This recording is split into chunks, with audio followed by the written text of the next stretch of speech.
রাত ৩:২৩। পুরো ঘরটা নিস্তব্ধ। হঠাৎ ঈশান চমকে উঠে বসে।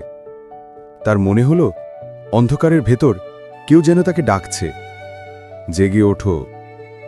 কিন্তু চারপাশে কেউ নেই, শুধু বুকের ধুকফুক আর ঘড়ির টিকটিক শব্দ। ঈশান ভয় পায়, মনে হয় মাথার ভেতর কেউ কথা বলছে। অদ্ভুত শান্ত একটা কণ্ঠ।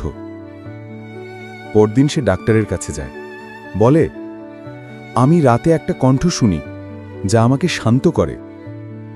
ডাক্তার চুপ করে শোনে, তারপর বলেন, ওটা কোনো কণ্ঠ না, ওটা তোমারই মস্তিষ্ক।